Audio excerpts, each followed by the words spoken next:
Hello friends, I Professor B.K. Jain from Biyani Institute of Science and Management of Biyani Group of Colleges welcomes you in this special video session on behalf of GuruKPA.com. The session for today is the same audit, but उसके objectives अपन इस session में discuss करेंगे. पहले session में अपन ने केवल meaning discuss किया, इस सेशन में अपन उसके ऑब्जेक्टिव्स यानी उसके उद्देश्य क्या है वो डिस्कस करेंगे. इन उद्देश्यों को मैंने दो भागों में बांटा है. एक को बोलते हैं प्राइमरी ऑब्जेक्टिव और मेन ऑब्जेक्टिव, और दूसरे भाग में बांटा है सब्सिडरी ऑब्जेक्टिव्स और सहायक ऑब्जेक्टिव्स.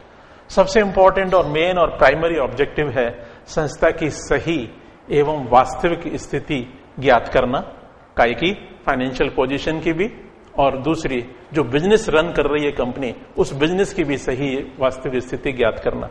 ये बहुत इंपॉर्टेंट वर्ड है, बहुत ऑफन यूज होता है ऑडिट के संबंध में. इसमें बहुत सारी चीजें शामिल हैं कि ट्रू एंड फेयर व्यू का मतलब क्या है.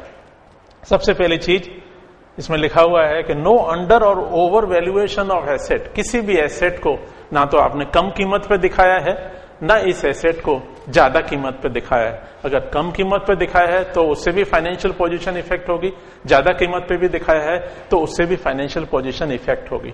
दूसरी चीज, नो एसेट और लाइबिलिटी इज लेफ्ट. ऐसा नहीं हो कि कोई एसेट लिखने से रह जाए, बैलेंस शीट में ना आए. ऐसा ही ना हो कि कोई लाइबिलिटी बैलेंस शीट में आने से रह जाए. तो ये भी एंश्योर करना है ट्रू एंड फेयर में कि क्या सारी एसेट्स और क्या सारी लाइबिलिटीज जो संस्था की हैं वो बैलेंस शीट में आ चुकी हैं. तीसरा बहुत इंपॉर्टेंट एक पॉइंट शामिल होता है नो चार्ज ऑन एसेट. ऐसा ना हो कि कोई एसेट तो आपके पास है, आपने कहीं गिरवी रखा हुआ है, किसी और आदमी का उसमें अधिकार है, तो ऐसा कोई चार्ज नहीं होना चाहिए. अगर ऐसा कोई चार्ज है तो लाइबिलिटीज में उसके संबंध में सारा जो मैटर है वो क्लियरली डिपिक्ट होना चाहिए.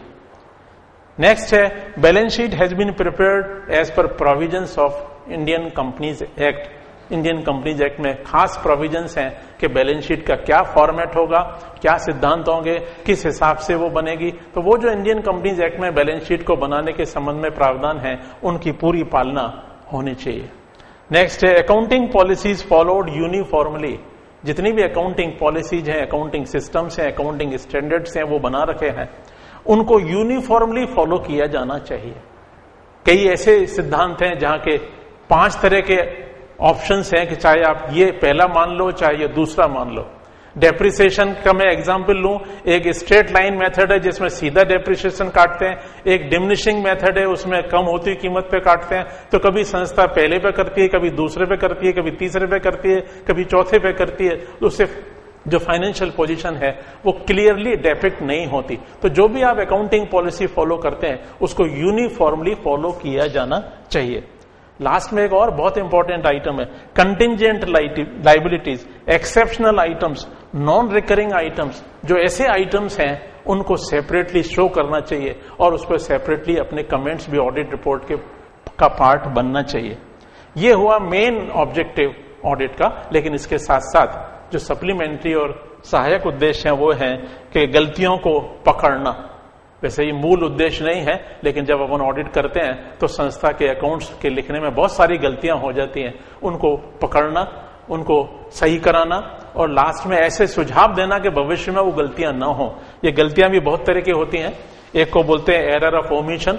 कोई आइटम ट्रांजैक्शन हुआ, हम लिखना ही भूल गए.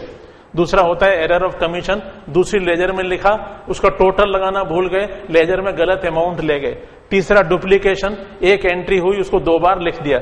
एक होती है कंपेंसेटिंग, एक एरर हुई उसको कंपेंसेट करने के लिए अपने दूसरी एरर कर दी. ए के खाते में पैसा जमा होना था उसमें नहीं किया, बी के खाते में जमा हो गया. तो 2 गलतियां हो गई, लेकिन इससे अकाउंट्स पे फर्क नहीं पड़ेगा.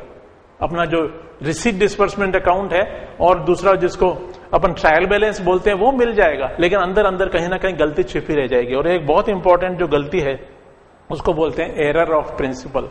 एक ऐसी गलती जिसको बोलते हैं हिंदी में सैद्धांतिक अशुद्धि. ये किससे होती है? जिसको अकाउंट्स के सिद्धांतों की जानकारी नहीं होती, वो उल्टा फिल्टा एंट्री कर देता है और उससे भी संस्था की जो फाइनेंशियल पोजीशन है क्लियरली डिपिक्ट नहीं होती. ऐसे ही दूसरी चीज है टू डिटेक्ट फ्रॉड्स. छल कपट गवन बहुत सारे संस्थाओं में होते हैं, उनको भी पकड़ना ऑडिट का एक सप्लीमेंट्री ऑब्जेक्टिव है।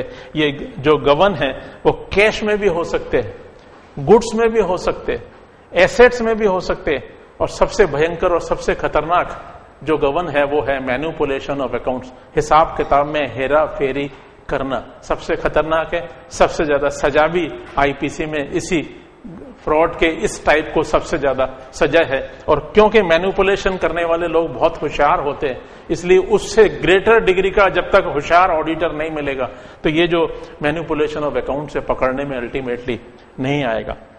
नेक्स्ट है कि ये जो एरर्स एंड फ्रॉड्स हैं भविष्य में न हो, उनके लिए भी हम ऑडिटर की जिम्मेदारी है कि वो सुझाव दे। And lastly offer suggestions for improvement, management को लास्ट में ऐसे सजेशंस भी दें कि उसके हिसाब से जो संस्था की वर्किंग में, संस्था की फाइनेंशियल पोजीशन में कुछ कमियां लगती हैं उनको और इम्प्रूव किया जाए, ऐसे सुधार भी मैनेजमेंट को दे। जरूरी नहीं है मैनेजमेंट उन सुधारों को की पालना करे ही, स्टैट्यूटरी ऑब्लिगेशन नहीं है, लेकिन आमतौर से ऐसा होता है कि ऑडिटरों को सुझाव को संस्था का जो मैनेजमेंट है वो मानता है। ये बहुत संक्षेप में मैंने बताया आपको कि ऑडिट के क्या खास ऑब्जेक्ट्स हैं, जिनको 2 भागों में बांटा और मैंने 2 भागों में आपको समझाया। Thank you for further details kindly log on to our website www.gurukpo.com। Thank you and again thank you.